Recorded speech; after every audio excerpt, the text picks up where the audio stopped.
አስተልና አክሊሉ ሰላም መሳይ እንዴት ሰነበት? ሰላም ነው ወይ? አንተም አንከር ሚዲያ ተከታታዮች በሙሉ ሰላም ማለት ፈልጋለሁ።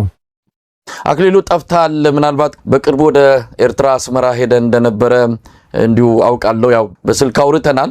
ኤርትራ ቆይተን የመጣው ለምን ሄድክ? አካሄድስ እንደው በግል ነው ወይስ ለተለየ ስራ ጉዳይ ነው? እውነቱን ነው መሳይ፣ ትንሽ ጠፋ ብያለሁ። የጠፋሁት እንኳን ካንተ እንጂ ከሚዲያና ከአድማጮች ከተከታታዮች አልጠፋሁም። ትክክል ነው እንዳልከው ወደ ኤርትራ ከኢንድ ኦፍ ኤፕሪል እስከ ሚድ ኦፍ ጁላይ ወደ አስመራ ወደ ኤርትራ ሄጄ ነበር። ሁለት ዓላማ ነው። አንደኛውና ዋነኛው ያው የቤተሰብ የፋሚሊ የእናት ጉዳይ ነው። ሁለተኛው ነገር ደግሞ የኤርትራ የነጻነት በዓል የሚከበርበት አጋጣሚም ስለነበረ ያው ሁለቱም እንዳጋጣሚ ተገጣጠመ። ያው የነጻነት በዓል በብዛት በስራም በአንዳንድ ፋይናንሻል ጉዳይ ካልሆነ በስተቀር ኤርትራ ነው ማክበር የምፈልገው፣ ሄዳለሁ። የዚህ ዓመት ግን ሌላ ተደራቢ የቤተሰብ ጉዳይም ስለነበር ሁለቱንም አንድ ላይ አድርጌ መጣው። አልሞስት ወደ አንድ ወር ከ3 ሳምንት ኤርትራ ቆይቼን የመጣው ማለት ይችላል መሳይ። እንግዲህ በኤርትራ ቆይታ ምናልባት አንድ ቪዲዮ እንደዚሁ አይቼ ነበረ። ስለዚህ ቪዲዮ ልትነግረን የምትችለው ነገር ካለ? በቅርቡ ያው የፕሬዝዳንት ኢሳያስ አፈወርቂ ወላጅ እናት ከዚህ ዓለም በሞት መለየታቸው ይታወሳል።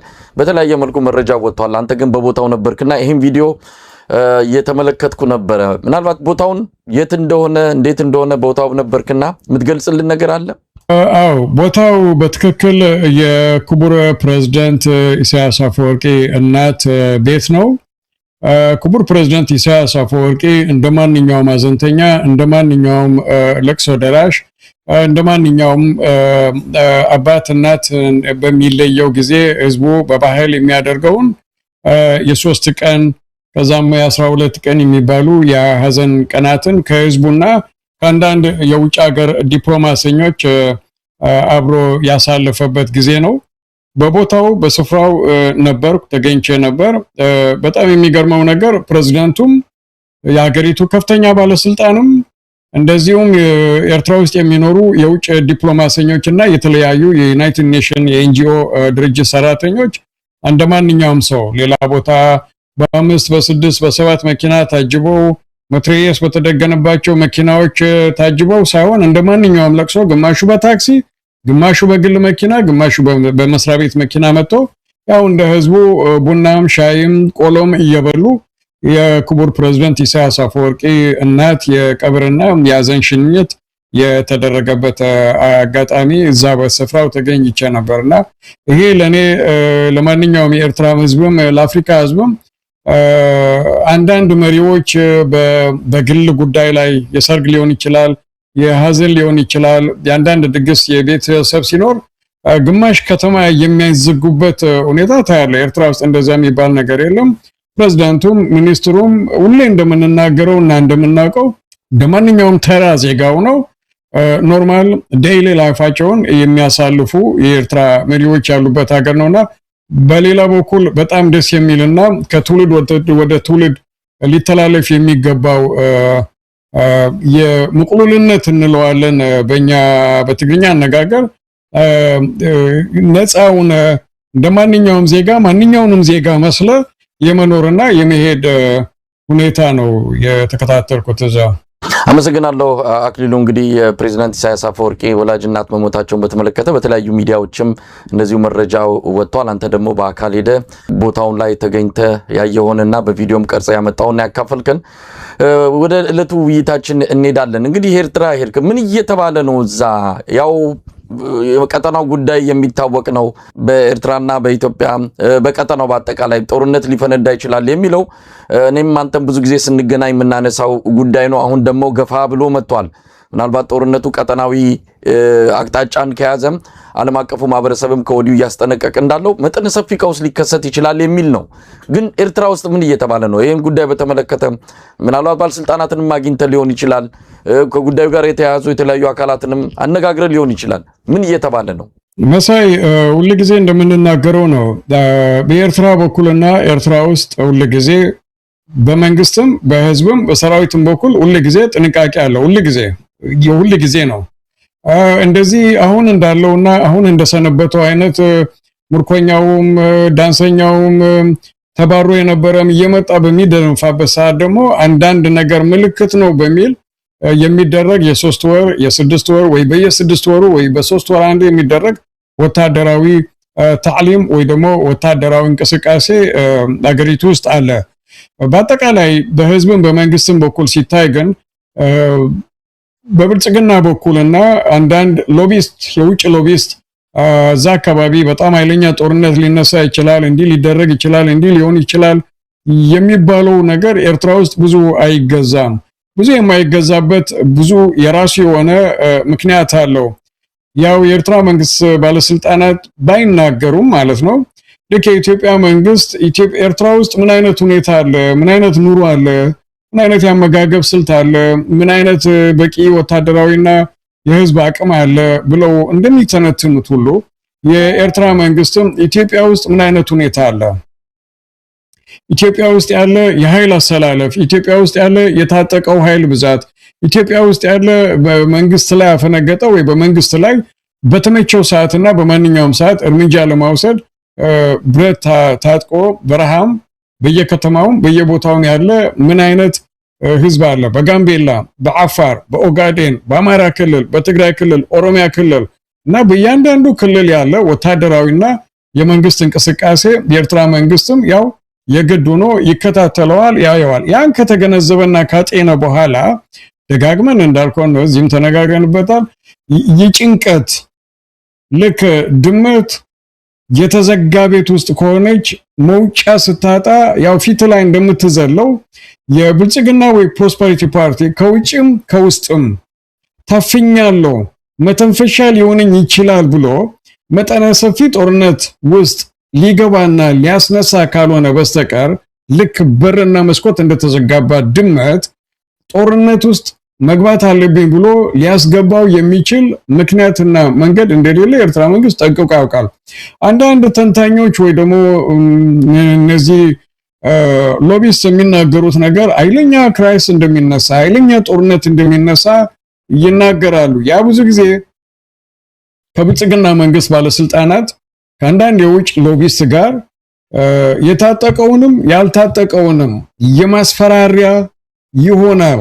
ነጭ ሲናገር የዚህ አካባቢ ህዝብና ፖለቲከኞች ይሰማሉ የሚል ፕሮፓጋንዳ ተከፍሎበት ማለት ነው። ብር እየተከፈለ እንዲነገር ይደረጋል። እና አጠር ላድርግልህ በኤርትራ መንግስት በኩል ሁሌ ወትሩ ድልዋት የሚባል ነገር አለ። ሁሌም ራስን ለመከላከል ዝግጁ ነን፣ በማንኛውም መንገድ፣ በማንኛውም አቅም፣ በማንኛውም ጊዜ ዝግጁ ነን የሚል አንድ ግልጽና ንጹህ የሆነ አቋም አለ። ጀነራል ባጫ ደበሌ ያነሳውን ሐሳብ እንደዚሁም ከዚህ በፊት አቶ ጌታቸው ረዳ የአብይ አህመድ የምስራቅ አፍሪካ ደህንነት አማካሪ የተናገረዋል ኤርትራን በተመለከተ። ከዛ ጋር ያያይዘን አንዳንድ ነጥቦችን እናንሳና ውይይታችንን እንቀጥል። በተለይ ጀነራል ባጫ ደበሌ ሰሞኑን ካነሳ ውስጥ ኤርትራ ምናልባት አሁን ያነሳው ነገር በዚህ ጉዳይ ላይ ብዙም ያልተጨነቀችው በዚህ ጉዳይ ላይ ልክ ሌላ ቦታ እንዳለው አይነት ስጋት የሌለባት ጦርነቱን ኢትዮጵያ ውስጥ እንዲሆን ጦርነቱን ትግራይ ምድር ላይ እንዲሆን የኤርትራ መንግስት አድርጓል። ሌሎችን አደራጅቶ የኢትዮጵያ የተለያዩ ታጣቂ ቡድኖችን ከጀርባ በመደገፍ ወደሱ እንዳይመጣ የጦርነቱ አጠቃላይ ሜዳው በትግራይ መሬት በኢትዮጵያ መሬት ላይ እንዲሆን ስለተደረገ እንደዛ አይነት ግምት ልንወስድ እንችላለን። ምናልባት ስጋቱም ሆነ በብልጽግና ደረጃ ኤርትራ መንግስት ጋር ስለ ጉዳዩ ብዙም የማይባለው ምን አለ መሰለህ መሳይ፣ ኢትዮጵያ ውስጥ ጦርነት፣ ኢትዮጵያ ውስጥ መታኮስ፣ ኢትዮጵያ ውስጥ ኩርፊያ የጀመረው እኮ የኤርትራ መንግስትና የብልጽግና ወይ ደግሞ ክቡር ፕሬዝዳንት ኢሳያስ አፈወርቅና ዶክተር አብይ አህመድ ስለተኳረፉና ከተኳረፉ በኋላ አይደለም። የኤርትራ መንግስት እንዲያውም ጣልቃ የገባ የኦነግና እንደዚሁም ከሌላ ቦታ አካባቢ ያሉ ታጣቂዎች ከመንግስት ጋር አብረው እንዲሰሩ ከመንግስት ጋር እንዲግባቡኮ ከነ ዳዊት ኢብሳ ጋር ግንኙነት ያደርግ ነበር የኤርትራ መንግስት። የኤርትራ መንግስትና የኢትዮጵያ መንግስት መልካም ግንኙነት በነበራቸው ሰዓት አማራ ክልል ውስጥ ትጥቃን ፈታም ትጥቃና ወርድም ብሎ ለጦርነት የተዘጋጁና ወይ ደግሞ ራሳቸውን ያሰባሰቡ ሰዎች የነበሩበት ጊዜ ነው። የኤርትራ መንግስትና የኢትዮጵያ መንግስት መልካም ግንኙነት በነበራቸው ሰዓት ሸኔ የሚባል በኦሮሞ ክልል ደግሞ ባንክ የሚዘርፍ የፈለገውን የመንግስት መኪና የሚያቃጥል ከዚህ ወደዚህ ክልል መንቀሳቀስ አትችሉም የሚል ራሱን የቻለ ታጥቆ የሚዋጋ ድርጅት ነበር እና ትግራይ ውስጥም ቢሆን የትግራይ ውስጥ ያሉ አሁን 2-3 ቦታ ቢከፈሉም የኤርትራ መንግስትና የትግራይ ክልል መስተዳድር ኩርፊያ ውስጥ በነበሩበት ሰዓት ትግራይ ውስጥ ያሉ ታጣቂዎች ከፌደራል መንግስት ጋር ጦርነት ውስጥ ነበሩ እና እነዚህን 3 ነገሮች ከተመለከትክ በኋላ የኤርትራ መንግስት ጦርነቱ ትግራይ ውስጥ ወይ ጦርነቱ አማራ ክልል ወይ ጦርነቱ ኦሮሞ ክልል ብቻ እንዲሆን የወሰደው ማንኛውም አይነት እርምጃ ወይ ደግሞ አዲስ እንቅስቃሴ የለም። ጦርነቱም ኩርፊያውም መታኮሱም ከኤርትራ መንግስትና የኢትዮጵያ መንግስት ከመጣላታቸው በፊት የተጀመረና የሆነ ነገር ነው። ምናልባት የኤርትራ መንግስት ደጋግመን እንደምንለው አዲስ የተከተለው ታክቲክ ቢኖር ከኢትዮጵያ ታጣቂዎች ኢትዮጵያ ውስጥ ካሉ ከመንግስት ጋር ካኮረፉም ሆነ ከመንግስትም ወደ ኤርትራና ኤርትራ መንግስት ላይ የሚመጣ ማንኛውም አይነት ጥቃት እስከሌለ ድረስ የኤርትራ መንግስት በትጥቅም በፖለቲካም ኢትዮጵያና ኢትዮጵያ ውስጥ ያሉ የፖለቲካ ድርጅቶች ላይ ፎከስ ያደረገ እንቅስቃሴ አልወሰደም እየወሰደም አይደለም እና መጀመሪያ የነበረው ጦርነት የራሱ የሆነ ጽምዶ ወደ ኋላ ላይ እናነሳዋለን። ከዚህ ጀርባ የኤርትራ መንግስት የለም ማለት እንችላለን። በተደጋጋሚ የአብይ አህመድ አገዛዝ ክሱም ሆነ በየጊዜው የሚያነሳው የኢትዮጵያ ችግር፣ የኢትዮጵያ ጉዳት፣ የኢትዮጵያ አንድ ነገር ላይ የኤርትራ መንግስት አይጠፋም። በአንድም ይሁን በሌላ የኢትዮጵያ መዳከም ለኤርትራ መንግስት ቀና ማለት በዛ መንገድ የሚመለከቱ በመሆናቸው በየጊዜው ከኢትዮጵያ ችግር አጠገብ የኤርትራ መንግስት አይጠፋም የሚለው ክስ ይሰማል። ይሄ ክስ ሙሉ በሙሉ ውሸት ነው ማለት እንችላለን። በድፍረት መናገር የምፈልገው ነገር ምንድነው? መጀመሪያ ወደ ዋና ነጥቡ ከመሄደ በፊት የኤርትራ መንግስት ኢትዮጵያ ውስጥ ያለ ማንኛውንም የታጣቂ ኃይል በትጥቅም ሆነ በስንቅም ሆነ በአድቫይስ በምክርም ሆነ ማገዝ ካለበት ማገዝ ሙሉ መብቱ የኤርትራ መንግስት እጅ ውስጥ ነው። የማንም መንግስት እጅ ውስጥ አይደለም። የኤርትራ መንግስት እንደ መንግስት ማለት ነው ማንኛውም አብሮት ሊሰራ የሚችል ኃይልን የማገዝ መብት አለው። ከዚህ በኋላ ነው ማንኛውም የሚወቅስ አካል ካለ መምከርና መከራከር ወይ መነጋገር የምንችለው። በመጀመሪያ ደረጃ የኤርትራ መንግስት ፋኖን ይሁን ኦነግ ሸኔን ይሁን ኦጋዴንን ይሁን ሶማሌ ክልል ያለውንም ከሆነ ከተመቸ ማለት ነው ትግራይ ውስጥ ነው ያለም ሆነ እንዲያንሰራራ ብቻ ሳይሆን በሁለት እግሩ ቆሞ እንዲሄድ ማንኛውም አይነት ወታደራዊ ትጥቅና ስንቅ ምክር ሎጂስቲክ ማገዝና መደገፍ መብቱ መሆኑን የኢትዮጵያ መንግስትም ሆነ ማንኛውም የሚወቅስ አካል ይህን ማወቅ አለበት። አንዲት ነጥብ ነው የምናገረው። ይሄ አዲስ አበባ ውስጥ እያየነው ያለ የብርጌና ሐመዱን በለው የዶሜስቲክ ቴሮሪስትን በለው ሽሩጉድ ለኢትዮጵያ መንግስት ለብቻው ከሰማይ ወይ ደግሞ ከዩናይትድ ኔሽን ይህን የማድረግ መብት አለ የሚል ማህተም የሰጠው ሰው እኮ የለም። ኤርትራን ለማፍረስ ሆነ የኤርትራን መንግስት ለመገልበጥ ሬጂም ቼንጅ ለማድረግ የሚንቀሳቀሱ ድርጅት አዲስ አበባ ውስጥ ተሰበሰቡ ብሎ በናሽናል ቴሌቪዥን የሚናገር መንግስት ወያኔ እንዲያንሰራራ ፋኖ ትጥቅ እንዲይዝ ኦነግ እንዲሆን ኤርትራ ታግዛለች እንድንፈርስ ኤርትራ ምክንያት ነች ብሎ ማልቀስ ይባላል። ማልቀስ መብት የለውም። አንተ በመታስታጥቀውና በመሰበስበው ልክ የኤርትራ መንግስት መሰብሰብና ማስታጠቅ መብቱ መሆኑን ማወቅ አለብን። ከዛ ወደዚህ መለስ ብለን መናገር ካለብን ግን የኤርትራ መንግስት ብዙ ጊዜ ደጋግመን እንደምንናገረው እንደ ኢትዮጵያ መንግስት ካንገት በላይ ወይ ደግሞ ለማስመሰል ሪጂናል ኢንቴግሬሽን የቀጠና መተባበር ቀጠናዊ አንድነት የሚባለውን ነገር ለፒአር እና ለሚዲያ ብሎ የሚናገር ሳይሆን የኤርትራ መንግስት በትክክል አምኖበት ተቀብሎበት እንደ ህገ መንግስት ያጸደቀው ነገር ቢኖር በዚች ምስራቅ አፍሪካ ውስጥ ያለ ህዝብ በሰላም እንዲተኛ በሰላም እንዲኖር እንጂ በጦርነት ውስጥ ምክንያቱም የጦርነትን ጠባሳና የጦርነትን ሶቀቃ ከኤርትራ ህዝብና መንግስት በላይ የሚያውቀው አካል አለ ማለት አልችልም አንፈልግም። ያ ስለሆነ የኤርትራ መንግስት ኢትዮጵያ ውስጥ ላሉ ማንኛውም አይነት ነገሮችንም ከጀርባ ሆኖ የሚገፋበት ምክንያት የለውም፣ የሚተኮትክበት ምክንያት የለውም። የኢትዮጵያ መንግስት አሁን ያለው በተለይ ብልጽግና መንግስት ጡንቻው ያበጠው ነው ሲሰማው ግብጽንም ሱዳንንም ሻዕቢያንም ወያኔም ፋኖም ተባብረው ቢመጡ እንበላቸዋለን እንሰብራቸዋለን ይላል። ደከም ባለበት ሰዓት ደግሞ የኤርትራ መንግስትና የኤርትራ ጀነራሎች አጎቶቻችንና አለቆቻችን ባይኖሩ ምን እንሆን ነበር ይባላል ፓርላማ ውስጥ። ግብጽ ትሄድና በእነሱ ቋንቋ ወላሂ نحن اخوان ወላሂ እንቱ ያልክ ስታሽመኑምን ግብጽ የቁርጥ ቀን ወዳጅ መሆናቸውን ትናገራለህ።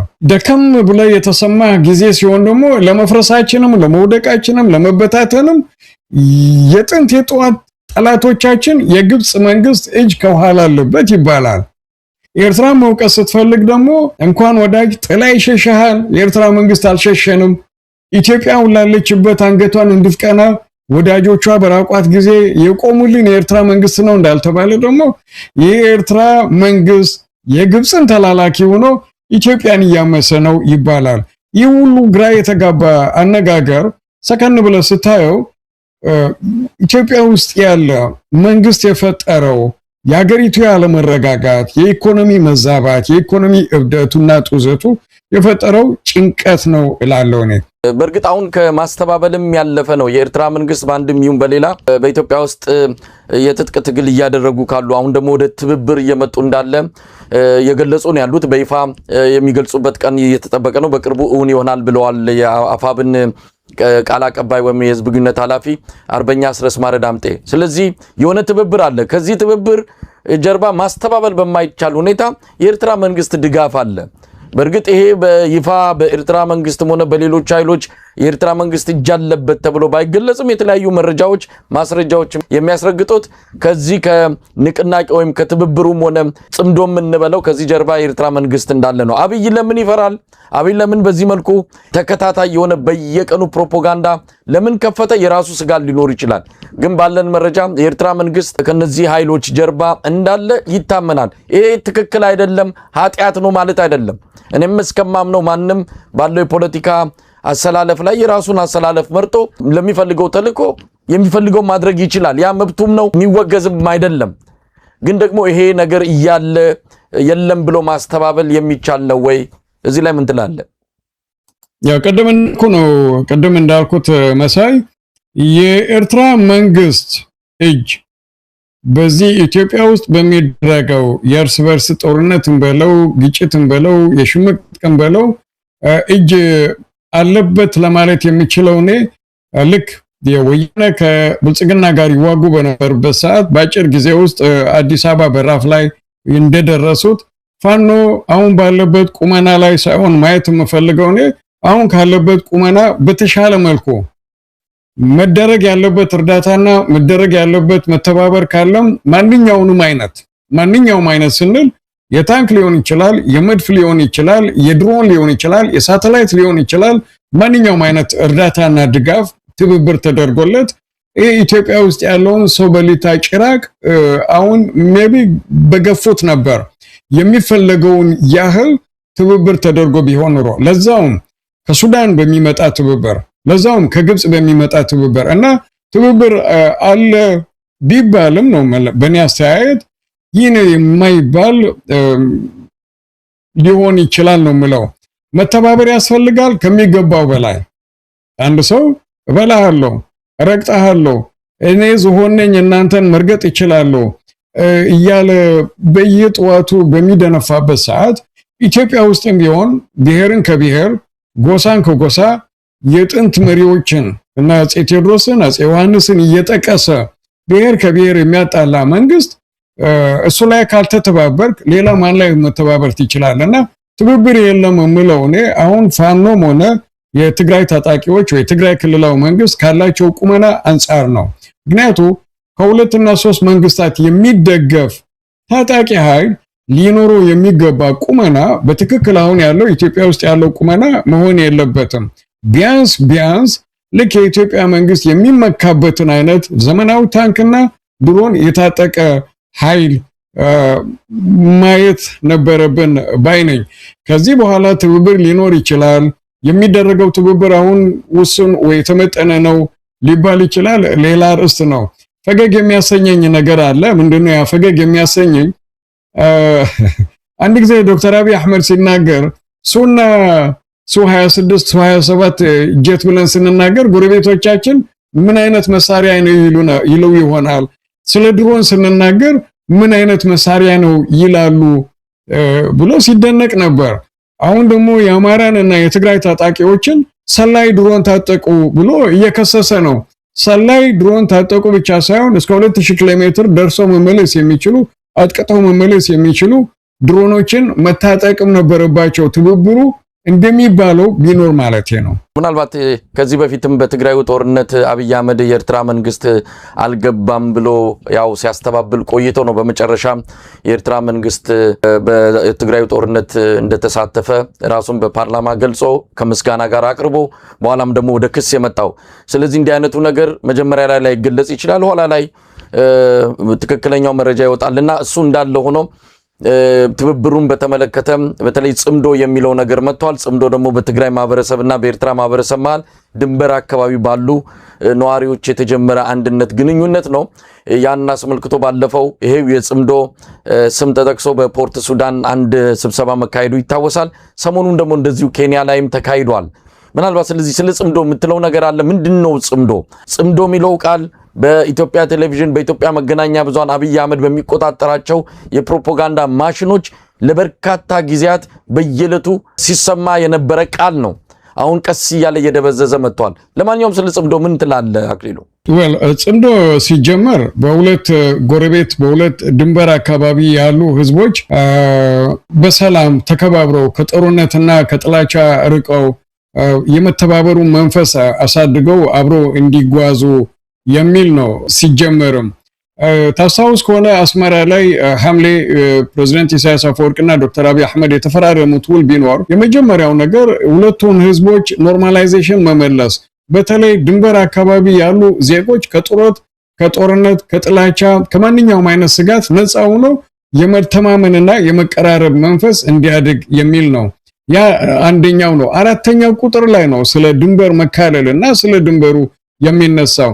በመሃል ላይ 2 እና 3 ላይ ደግሞ ኖርማላይዜሽኑ ከተሆነ በኋላ ትራንስፖርቴሽን እንዲጀምር፣ የተቋረጠው የአየር ትራንስፖርት እንዲቀጥል፣ ኮሙኒኬሽን እንዲጀምር፣ ንግድና የንግድ እንቅስቃሴ እንዲጀምር ነው የሚለው እና ያ በዶክተር አብይ አህመድና ፕሬዝዳንት ኢሳያስ አፈወርቂ የፈረሙት ፊርማ እነዚህ ሁለት ጎረቤት ህዝቦች ጀምረውታል። ይህ የሁለቱ ሀገር ህዝቦች ሰላም አማራውንም አፋሩንም ሱዳኑንም ሌላውንም አካቷል። ምክንያቱም እስካሁን ድረስ ይነገር የነበረው ናሬሽን የኤርትራ ህዝብ አማራን ይጠላል፣ የኤርትራ ህዝብ አማራን አህያ ይላል የሚል ሊኖሩ ይችላል። እንዴ መሪዎቻችሁ የኢትዮጵያ መሪዎች እኮ እስካሁን ድረስ የደረቀ ዳቦ የሚበሉ እነዚህ ረሃብተኞች እያሉ እኮ ነው። እንኳን ተራ አክቲቪስት ማለት ነው መባሉ ጥሩ ነው ባለለም እና እስካሁን ድረስ ይነገር የነበረው የኤርትራ ህዝብ አማራን እንደሚጠላ፣ የኤርትራ ህዝብ ትግሬን እንደሚጠላ፣ የኤርትራ ህዝብ ኦሮሞን እንደሚጠላ፣ ምስራቅ አፍሪካ ውስጥ ማንኛውንም ህዝብ በፍቅር የሚያይ ህዝብ አለ ቢባል የኤርትራ ህዝብ ነው እና ይህ የሁለቱ ህዝቦች ግንኙነት አማራውንም አካቷል፣ አፋሩንም አካቷል፣ ጋምቤላውንም አካቷል። በተለይ በዚህ ሰዓት ሶማሉንና ሱዳኑን ድንበር ተሻግሮም አካቷል እና ይህ ግንኙነት ይህ ትብብር የህዝብ ለህዝብ ግንኙነት ከሚል አልፎ ማንኛውም አይነት ስጋት በአማራም በኦሮሞም በትግሬውም በኤርትራም በሱዳንም በሶማሊያም ላይ ከተቃጣ አብለው ተባብሮ የማይመክቱበት ምክንያት ደግሞ የለም እና ዋናው አጀንዳው ህብረተሰቡን በሰላም የሚኖርበትን መንገድ ማመቻቸት ነው። ይሄ ጽምዶ በአካባቢው ያሉትን ማህበረሰቦች ከማቀራረብ ባሻገር እንግዲህ ይሄ ማህበራዊ ፋይዳ እንዳለው ነው ሲገለጽም የነበረው። ነገር ግን የፖለቲካ ልብስም አለው። ምናልባት ወደፊትም የወታደራዊ ትብብር የሚኖረው እንደሆነ ይታመናል። ጽምዶ የሚለው እንደሚባለው የማህበረሰቦች ግንኙነት ብቻ አይደለም፣ የፖለቲካ አጀንዳም አለው።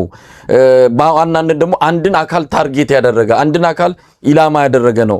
ምናልባት እና አብይ የኦሮሞን ህዝብ ለማስነሳት ይሄ ጽምዶ የሚባለው ሰሜኖች ከኦሮሞ ጋር የሚል ክፍፍል ፈጥረው የኦሮሞን ህዝብ ለማስነሳት እየተጠቀመበት ቢሆንም ነገር ግን ጽምዶ በዋናነት ኢላማ ያደረገው አንድን አካል ነው። ምናልባትም ብልጽግና የሚባለውን አካል እንደ ጋራ ጠላት በመቁጠር ያንን ለማጥፋት የተመሰረተና በዛ መልኩ የመጣ ስብስብ አይደለም ወይ? እንዲሁ ዝም ብሎ ማህበረሰባዊ ግንኙነት ብቻ ነው ብሎ መግለጽ ይቻላል? መሳይ የብልጽግና መንግስትና አብሮት ያሉ ራሳቸውን እንደ ጃርቲ ሙሉ አካላቷ እሾህ ነው። ልታቅፋትም አትችል፣ ልትጠጋትም አትችል፣ እሷም ልትጠጋ አይችልም። ምክንያቱም ትወጋሃለች። ጃርታው እና የኢትዮጵያ መንግስት ወይ ደግሞ ዶክተር አብይ አህመድ ወይ ብልጽግና ጃርት ሆኖ አካባቢውን እየበጠበጠ ስለሆነ እነዚህ ሰዎች ከህዝብ ለህዝብ ግንኙነት ባለፈና በተሻገረ መልክ መቼ እዳዝም ማተር ራሳቸውን ለመከላከል አሊያንስ የማይፈጥሩበት ምክንያት አለ አይደለም። ኢትዮጵያ ውስጥ ካሉ ኃይሎችም ይሁን የሱዳን ውስጥ ካለው ኃይልም ይሁን ከሱዳን ውጭ ያለ ኃይልም ቢሆን የኢትዮጵያ መንግስት በዚህ ሰዓት እኮ ጃርት ነው የምንለው ለዩናይትድ አረብ ኤምሬት ተላላኪው ነው። ድሮኖችን ለህሜቱ ወይ ደግሞ ለአርኤስኤፍ ራፒድ ስፔሻል ፎርስን እያገዘ የሱዳን ህዝብ ደም እጅ ውስጥ ያለ ነው እና እያንዳንዱ ክልልና እያንዳንዱ ሀገር ላይ እንዲህ አይነት እንቅስቃሴ እንዲመጣ የማይፈልግ ማንኛውም ኃይል አማራን ብለው ትግሬን ብለው ኤርትራን ሀገርን ብለው ሶማልን ብለው ሱዳንን ብለው አብረው ተባብረው አሊያንስ የማይፈጥሩበት ምንም ምክንያት የለም እና ህዝቡንም ሆነ መጀመሪያ የኢትዮጵያን ህዝብ አማራውን እንደ አማራ ኦሮሞውን እንደ ኦሮሞ ትግሬን እንደ ትግሬ አፋሩን እንደ አፋር ተቀብሎ እኛ ትልቅ ብሔር ነን እኛ ዝሆን ነን እኛ እንችላለን እኛ እንረግጣለን የሚል ማስፈራሪያና ዛቻ ሳይናገር ብልጽግና ህዝቡን ህዝብ ለህዝብ አቀራርቦ በሰላም ከኖሮኮ በምን አይነት መልክ አንተ ጽምዶ ውስጥም ሆነ እዚህ ህብረት ውስጥ እዚህ አሊያንስ ውስጥ መጥባት የለብህም አይባልም። ችግሩ ግን የሚመነጨው ኢትዮጵያ መንግስት ውስጥ ነው ብልጽግና ውስጥ ነው እና አጠር ባለ ይህ ጽምዶ ይህ አሊያንስ ዜጎች በጸሎት ወይ በምኞት ብቻ በሰላም የህዝብ ለህዝብ ግንኙነት ያደርጋሉ ብለ ተመኝቶ የምትጠብቀው ነገር አይደለም።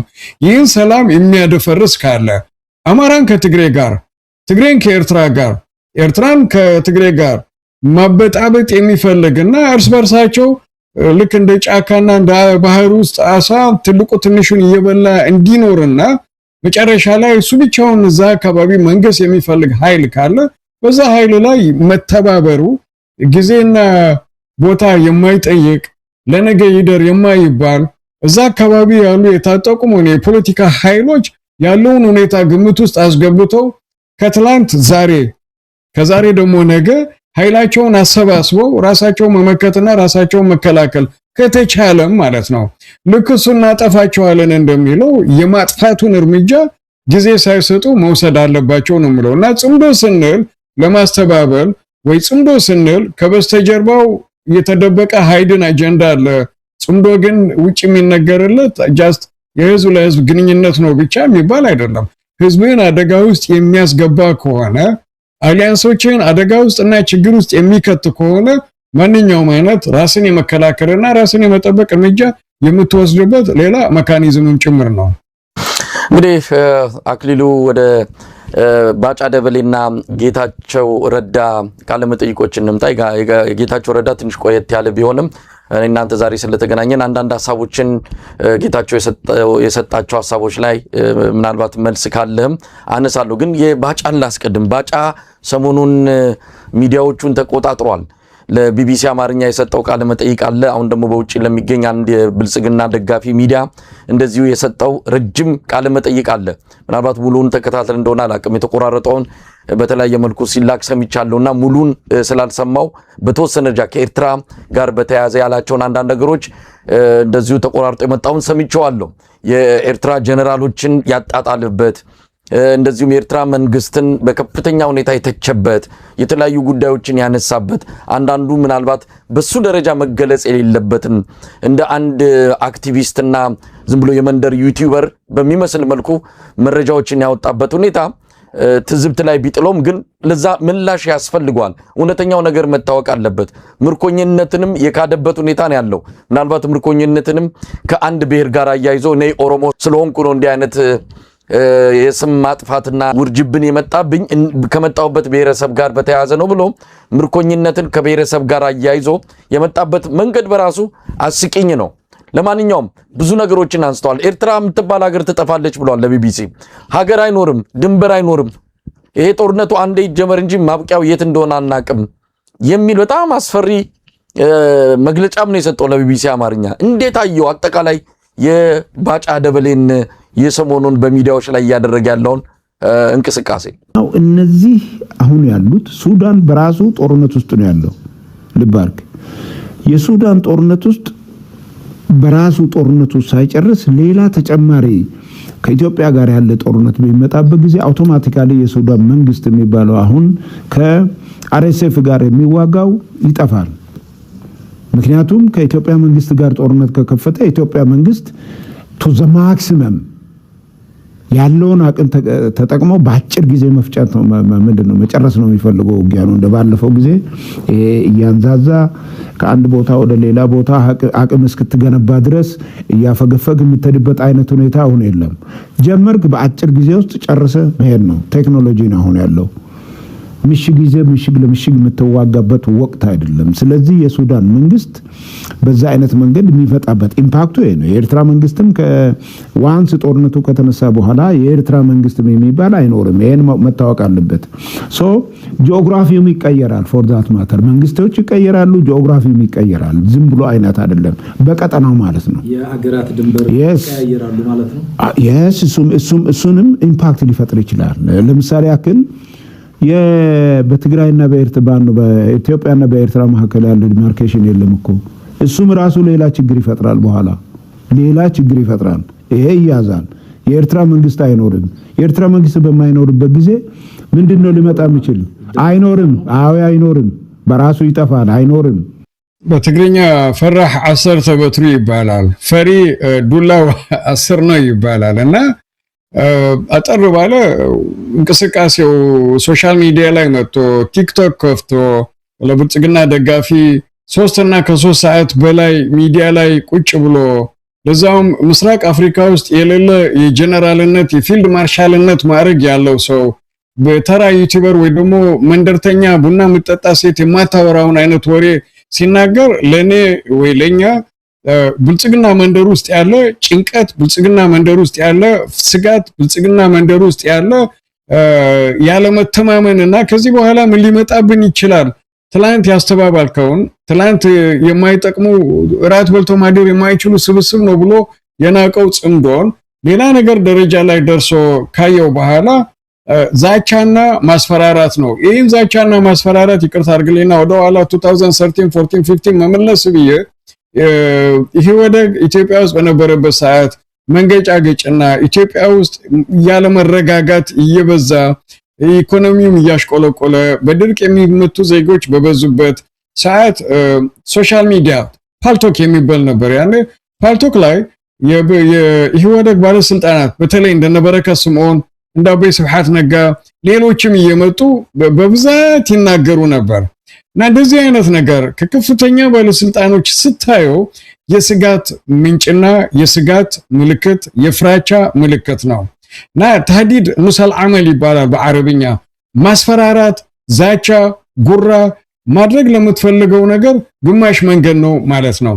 እና እነዚህ ነገሮች ሶሻል ሚዲያ ላይ ስለተናገረ ይሰጋል ይፈራል የሚባል ትግራይ በኩልን በለው ኤርትራ በኩልን በለው ፋኖም በለው አለ አለልም ባጫ ደበሌ እንዲ በየሚዲያውና በየቲክቶኩ አቋረጡት እንጂ ዲና ሙፍቲም ጀምረው ነበርና በየቲክቶክ እየመጡ የሚናገሩት ነገር ለኛ ወይ ለኔ የስጋትና የፍራቻ ምልክት የህዝቡን የልብ ምት ማዳመጥ የሚሰጠውን ግብረ መልስ መስማት ምክንያቱም ትላንት የነበርክበትን አንተነትህን ክደህ የምትናገር ከሆነ ምን ይያልክ እንዳለ ጠፍቷል ማለት ነው ለ5 ለ7 ለ8 አመት ተማርከህና ማርከው እንደ ሶማል ሽርጥ አስለብሰው የመድረክ ተዋዛዋዥ ያደረጉን የትላንት ጀነራሎች አሁን በህይወት ያሉትን አልተማረኩም የማረከኝ ወንድ መጥቶ ይናገር ካልክ እንዴ አንተ ኦሮሞ ስለሆንኩ እኔን ስሜን ለማጠልሸት ነው ካለ አባዱላ ገመዳ 5 አመት በምርኮኝነት የነበርኩበትን ዘመን በምን እንዳለፍኩት አላሳውስም ምክንያቱም ኤርትራ ውስጥ የነበርንበት ሁኔታ በጣም ከባድ ነው እግዚአብሔር በችሮታው ነው ያወጣን ባጫ ደግሞ ወተት ስለበጠበጠልን ነው ባጫ የተባለ ብሎ እየመሰከረ የማረከኝ ወንድ ይምጣ ማለት ምን ማለት ነው ማዕረግና ስልጣን ስላልነበረ ነው እንጂ ቴሌቪዥን ላይ አምጥቶ ከኤርትራ መንግስት ይደቅነው ነበር ይህ ነገር ምንድነው ካቢ ጀምሮ እስከታች ያሉ የብልጽግና ባለስልጣን ኢትዮጵያ ውስጥም ከኢትዮጵያ ውስጥም ያለውን በዘር በሃይማኖት የማፋለስ የማጣላት እርስ በርሱ እንዳይተማመን የሚያደርጉት ነገር ነው ከዛም ባለፈ ትክክል ነው እውነቱን ነው አሁን የኤርትራ መንግስት ፕሬዝዳንት እንዳየው ነው አፈር ላይ ኮሮኮንች ላይ መንደር ላይ የተጣለ የሐዘን ዳስ ውስጥ እንደማንኛውም ሰው ቁጭ ያለ ነው። እዛ ልዩ ምግብ አይበላም። ቆሎ ከመጣ ቆሎ ይበላል። ቂጣ ከመጣ ቂጣ ይበላል። ከህዝቡ የተለየ ፕሌት አይመጣለትም። እና ባጫ ዳቦ ነው የሚበሉ አለ። ኤርትራ ሰራዊት ዳቦ የሚበላ ከሆነ ጀነራሎቹ ዳቦ ነው የሚበሉ። ይህም በአንድ ወቅት ፕሬዝዳንት ኢሳያስ አፈወርቂ ስለ ልጆቹና ስለ ኤርትራ ውስጥ ያሉ ባለስልጣናት ሲናገር ካስታወስ ምን ስለሆን 6 ጣት አለን እንደኛ ህዝቡ ሽሮ እየበላ ህዝቡ እንደማንኛውም ትራንስፖርት ተጠቃሚ በባስና በታክሲ እየተንቀሳቀሰ የኔ ልጆች ወይ ደግሞ ሌሎች ሚኒስትሮች በልዩ መኪና የሚሄዱበት ምክንያት የለም ብሎ ነበር። በ1998 ጦርነት አንድ የግብጽ ጋዜጠኛ ቤቱ ድረስ ሄዶ ነበር። እንዴ ጎመንና ድንች ነው ወይ የምትበላ ሲለው እንዴ ምን እንድበላ ትጠብቃለህ? እኔ እኮ ስጋ በሊታ እንስሳ አይደለሁም። እንደማንኛውም ህዝብ ሽሮ እንበላለን፣ ጎመን እንበላለን፣ ምስር ክክ እንበላለን፣ ስጋ እንበላለን እንደማንኛውም ህዝብ አለው። እና ባጫ ደበሌ ኢትዮጵያ ውስጥ ያሉና እሱ ራሱ ህዝቡ በራብ እየተሳቀቀ ህዝቡ ጉርሻ እየተሸጠለት ጠዋት ሰንገበር የሚታረድላቸው ከሆነ የኤርትራ ጀነራሎች እንደማንኛውም ሰራዊት ዳቦ መብላታቸው ለኛ ኩራት ነው። ለኛ ባለስልጣኑ ከማንኛውም ተራ ሰራዊት ጋር ያላቸው እኩልነት፣ ለዛውም የደረቀ ዳቦ ብትወረውረው ሰው የሚፈነክት ዳቦ ነው የሚበሉ ጀነራሎቹ። ከኛ ጋር እንጀራ ሲበሉ በልዩ ነው የሚያዩት አለ። እውነቱን ነው። የኢትዮጵያ ህዝብ ጀነራሎቹ የሚበሉትን ሰንጋበሬና የሰንጋበሬ ሻኛ የኢትዮጵያ ህዝብ ይበላል ወይ ብሎ ይደነቃሉ። ምክንያቱም እነሱ የሚበሉት ደረቅ ዳቦ ነው፣ ደረቅ ኮረሾ ነው። ለዛው ነው ሰውነታቸው ደረቅ የመሰለው እኮ እንጂ እንደነሱ ሰንጋበሬን ባከሉ ነበር እኮ ቢበሉና ይህ ታች ወረደ በጣም ካንድ ትልቅ ባለስልጣን የማትጠብቀው ርካሽ የቲክቶከር አይነት አነጋገር ተናገረ። በእኛ እይታ ግን ሐቅን የተናገረው ኩራትም ይሰማናል። እንኳንም ሰራዊቱ እየራበው ጧት በሬ ፍየል በግ ይታረድላቸው ነበር ቢል ትንሽ የሚሰማህ ነገር ሊኖር ይችላል። እና እዚህ ደረጃ ላይ የደረሰው ስለምንድን ነው? ትላንት እኮ ነው 3-4 ዓመት እኮ ነው የኤርትራ ጀነራሎች የመሩት ጦርነት ጻድቃንና ታደሰ ወረደ ገፍቶ ያስገቡት ሰራዊታችን ቄራ እንደገባ ሰንጋበሬ ተጨፈጨፍን ያለው እና እንዲህ ብሎ ባወደሰበት ምላሱ ደረቅ ዳቦ ነው የሚበሉ አርጅተዋል ደክመዋል ብሎ ቢናገር ጭንቅላቱ ውስጥ ያለ ጭንቀትና ፍራቻ ህዝቡን ምናልባት ስጋት ውስጥ ከታለው የሚል መንፈስ ካልሆነ ኤርትራ መንግስቱና ኤርትራ መንግስት በስተጀርባ ያሉትን ማንኛውንም አካል ባጫ ደበሌ አነጋገር ይለወጣል የሚል መንፈስ የለንም።